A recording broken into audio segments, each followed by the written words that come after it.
on his 12-month appointment, he was saying mama, dada, and I think kitty cat, he would try to say stuff like that. He had tried to say duck a few times, but nothing on a regular basis. And I think it was like his 12-month appointment. He should have been saying a few more words than that, if my memory is right. But she said it still wasn't a cause for concern yet.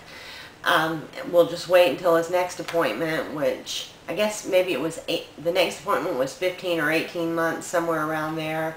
Well, by the time we got to that appointment, he had lost skills. And, you know, by that time, no gesturing whatsoever, nothing.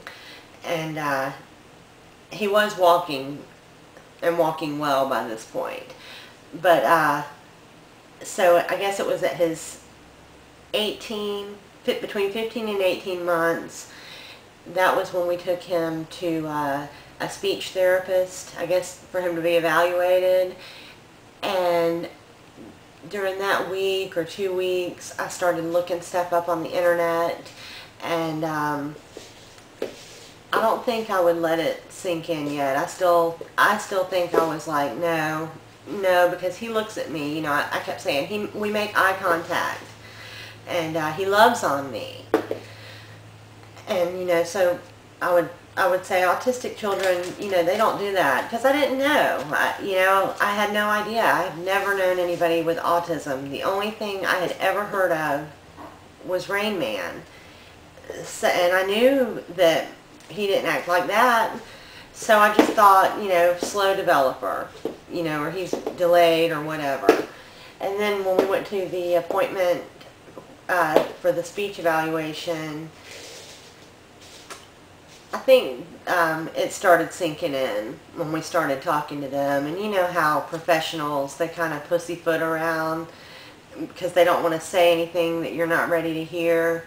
So looking back, they were totally doing that, because I guess, you know, they saw it at that point. And then there's stimming. For as long as I can remember, he's done this thing where he tightens. He goes, it's like the pressure or something, I don't know. I try to copy everything he does so I can see what he's getting out of it. Like the running back and forth and looking at a certain object. It's almost like he's looking at how it looks from different angles, and he's always ran in circles, and for the longest time he spun wheels.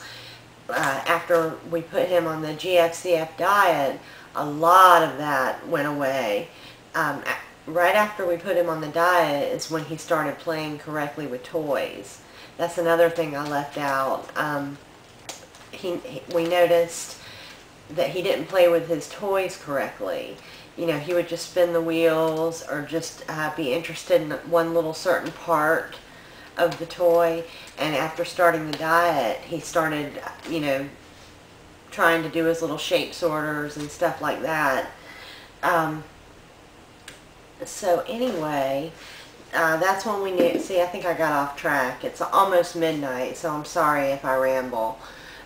But that's when we knew, when we went to the therapist. And I think from that point on, we both just, you know, did what we had to do to accept it. And it's been hard, and you know, it's a roller coaster ride of emotion. I was telling a friend the other day that sometimes it's almost like it hits me for the first time. Do you know what I mean?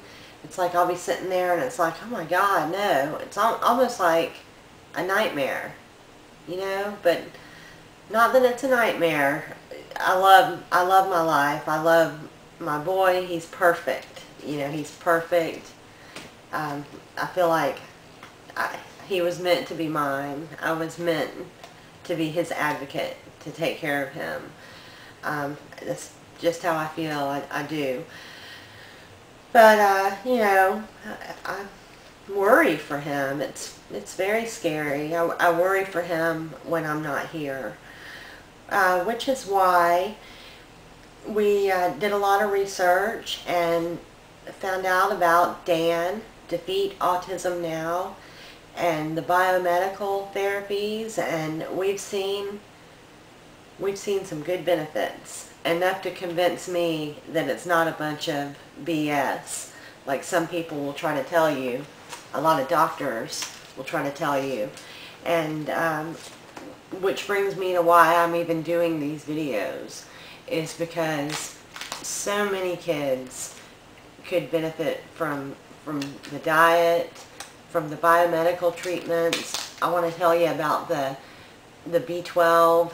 We've seen the biggest benefits, I think, from that and the diet.